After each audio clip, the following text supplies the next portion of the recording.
Every day, something dramatic happens in the Caribbean that affects our lives. We'll give you the details. We'll give you the facts on Caribbean Perspective with Eddie Frederick. Here's Eddie Frederick. So glad you can join us. Bring children, parents, and adolescents to the COVID-19 table of discussions. This story takes the lead in today's edition of Caribbean Perspective for Monday, 20th September 2021.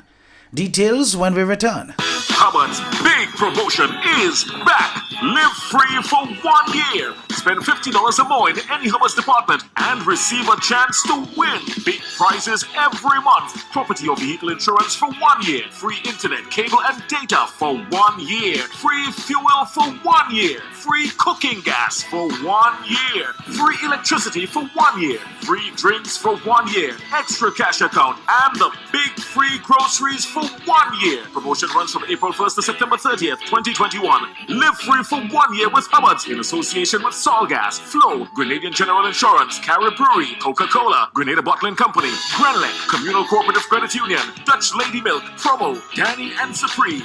Terms and conditions apply.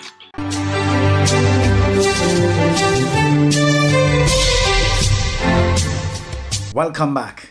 Dr. Clarissa Etienne, Director of the Pan American Health Organization PAHO, urges countries to bring children, parents, and adolescents to the table of COVID-19 discussions.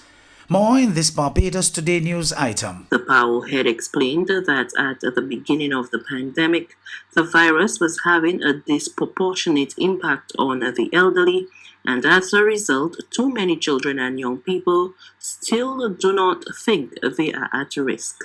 This mindset, Dr. Etienne said, must change.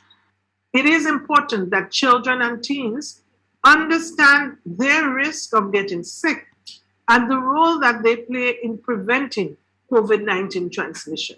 Countries need to develop communication campaigns that are specifically directed for children and adolescents and that bring their needs and their resources available to them in focus, listening to their concerns and their parents' needs, and using language that they understand in platforms that they like TV and social media, platforms that resonate with them.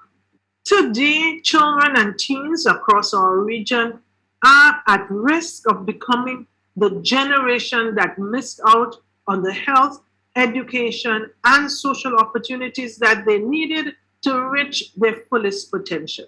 But it's not too late to address this.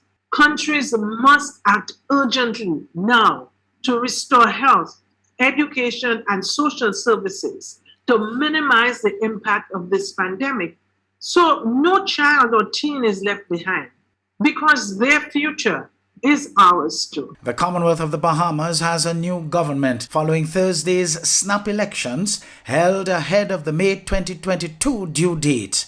Newly sworn-in Prime Minister Philip Davis pledges to work on behalf of all Bahamians. You voted with hearts full of hope for our country. You voted for a new day, new beginning. We are a nation and a people yearning for renewal. It is time to face our challenges and face them head on. We'll do so with humility, but also with determination. We'll work so that opportunities reach out to every home, because we believe in the dignity of every member of our Bahamian family. To those who voted PLP today, I promise to work hard to justify your faith in us.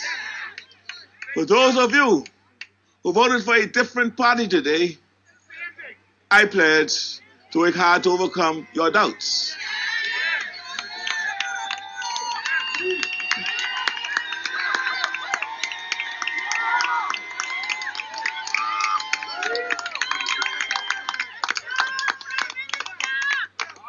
Many of you didn't vote at all today because the snap election took you by surprise and you weren't able to register on time, or because transferring from one constituency to another was deliberately made too difficult for you.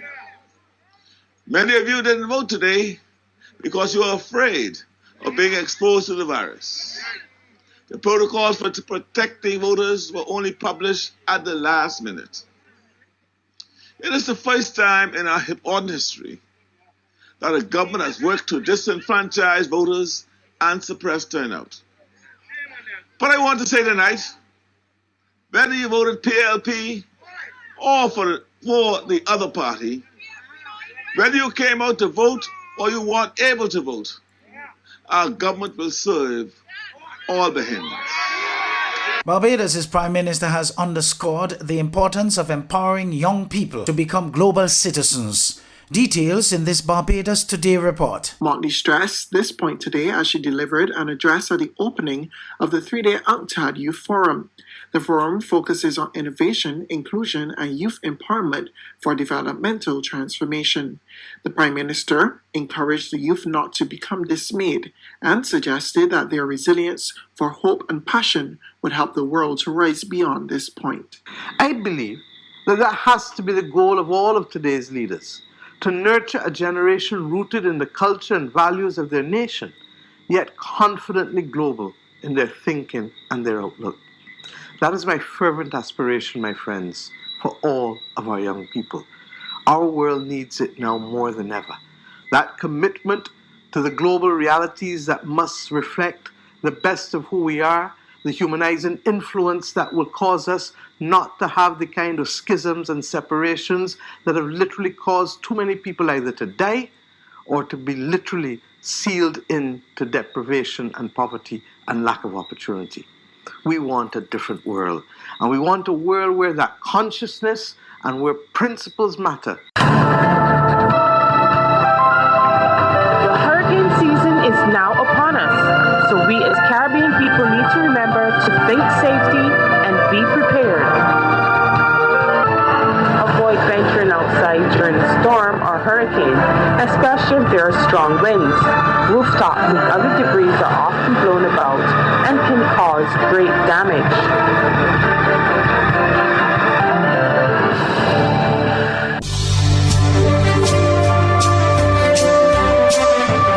You're listening to Caribbean Perspective with Eddie Frederick.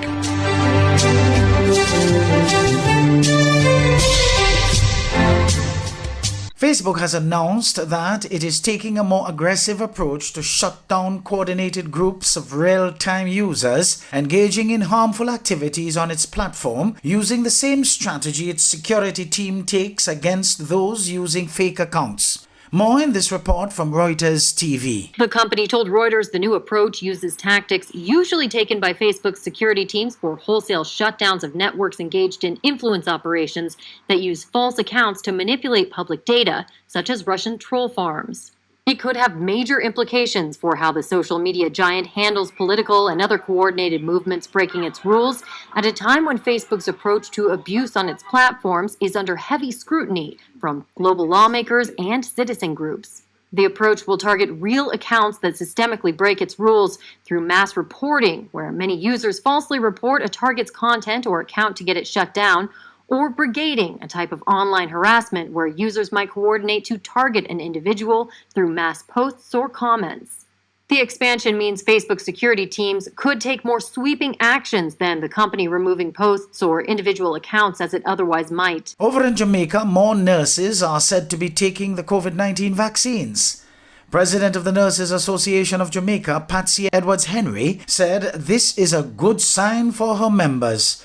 TVJ's Shamila Pullin reports. The reality of the deadly coronavirus is beginning to sink in for many of the island's nurses. Not only are they getting sick, but deaths among the healthcare workers are also of concern, yet vaccine hesitancy is widespread. Until recently, only 58% of nurses in the public sector were fully vaccinated. However, Nurses Association of Jamaica President Patsy Edwards-Henry says the impact of the virus in the third wave has caused more of its members to get the jab. After we did our education campaign and our sensitization campaign, we had moved from 30 to 60% of nurses who said that they would take the vaccine and they would recommend it for their families. So the numbers are trending upward, and we know that some persons were waiting for the Pfizer. The Pfizer is here now. We've started the rollout. We've given the first dose. We started the second dose on the weekend. So let's see. She stressed the importance of vaccination, given the community spread of the virus. Patients are now on the wards. So they come on the ward for the diabetes because they went into a diabetic coma. We revive them, we resuscitate them. They have a cough, they're tested, they're positive. So you find that you have more of those persons, more positive patients within the general population. So right there, you see where there can be a challenge and the risk is higher. The latest victims in the nursing fraternity to have died from COVID complications are Donette Gray Morrison and Sudeen Lynn Fatt. However, the NAJ president said Miss Lynn Fatt was not vaccinated because she was with child. In the initial stage, there was always some concern about pregnancy and the vaccination. So the research was not too clear on pregnant persons getting the vaccine. So she may not have gotten the vaccine because of that reason, the fact that she was pregnant. I am not sure if Nurse Gray Morris was vaccinated. The NAJ president says the association will continue its education campaign as she calls on nurses to get the jab. Shamela Pullen, TVJ News. The Antigua and Barbuda government has given a September 20th deadline for all unvaccinated public service workers to show proof of having been vaccinated against the coronavirus. A policy document released on Wednesday night also outlined similar measures for persons operating public transport, the trade union movement, private sector employees, as well as all passengers traveling into the country. Prime Minister Gaston Brown explains.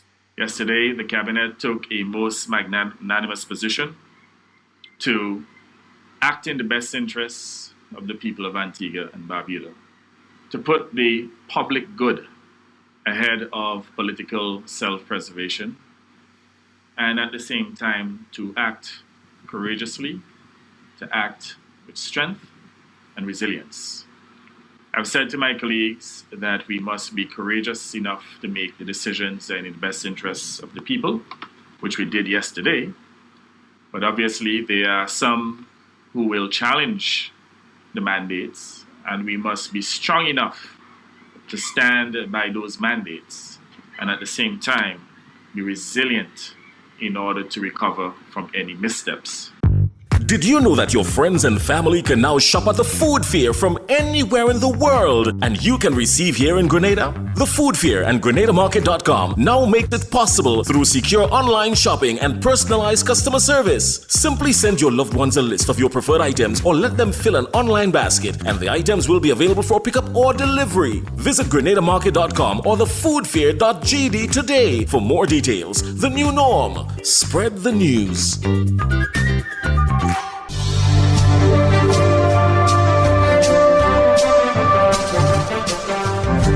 I am Eddie Frederick. This has been Caribbean Perspective, a whole new approach to highlighting developments in the Caribbean. In the meantime, please continue to log on to CaribbeanPerspective.com for more daily news and more.